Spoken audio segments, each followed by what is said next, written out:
Great book. It's short. You can get it free online now. The link will be in the description. Is The Law by Frederic Bastiat. It's a must-read book for government and economics, in my estimation.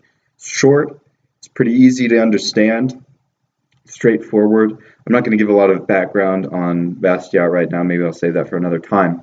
But I'm just going to talk through some of his main points in a series of videos and just talk about what he says about the law. And so his whole point, let me read you in the first introductory section of the book. He kind of gives like an introductory section where he kind of says what he thinks, and then he starts his logic. Okay, so he says here, the law perverted, and the police powers of the state perverted along with it. The law, I say, not only turned from its proper purpose, but made to follow an entirely contrary purpose.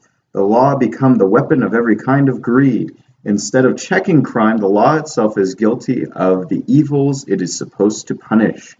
This is true, it is a serious fact, and a moral duty requires me to call the attention of my fellow citizens to it. His argument is going to be that the law has been turned from its proper purposes and turned into a tool of plunder and force and greed that is legalized, that is unethical, immoral, but legal. And so that's kind of the whole point of his book, of how the law has a legitimate function, a legitimate purpose, but then it is twisted. So his first main point, life is a gift from God.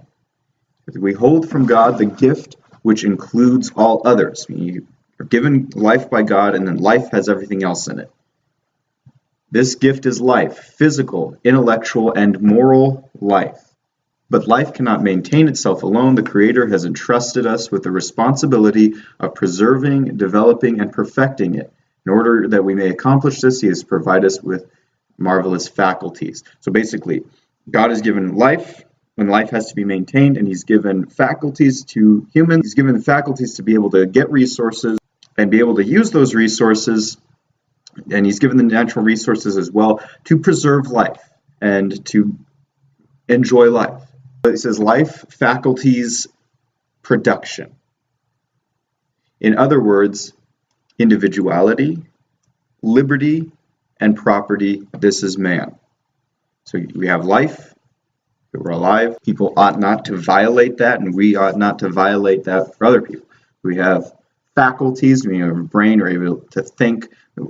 We are free. We have liberty, meaning the not total freedom. Remember, and I would argue that life is a gift from God. So you don't have absolute. It's not absolute, but you have liberty. You have a general freedom. You have a general freedom not to be violated, not to have your rights violated. That's what liberty means. Not that you do necessarily whatever you want, but that you can pursue your self-interest and not have yourself violated. And then property or production. We're able to make our own property. Okay? We're able to produce. We're able to make things. Okay? And that is, there are things that are our property. And in spite of the cunning art of political leaders, these three gifts from God precede all human legislation and are superior to it. So he says, look, no matter what politicians tell you, no matter what politicians say, no matter what kind of laws that they create, he says, here's the fact. Life, liberty, property from God, they are given to all humans. They are given before human law, and they are greater than human law. So human law, the legitimate function, he's going to argue, is not to violate those things. Human law is to protect those things. It seems pretty straightforward. And so he says that those are superior. They're a greater thing than human legislation, than human law. Because life, liberty, and property do not exist because men have made laws. Okay, that's one of those problems that people bring up. And they should pay taxes because that's what you pay to get your rights in society. And that can only come from government. That the government gives us the rights of freedom of religion, that the government gives us the rights of freedom of speech, that the government gives us, that these are things that the government has granted to us. The idea is, look, these things come before the law. Life, liberty, and property do not exist because men have made laws. How would they? Think about it.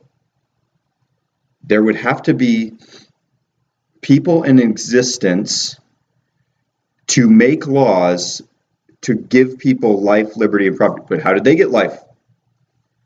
Wrap up.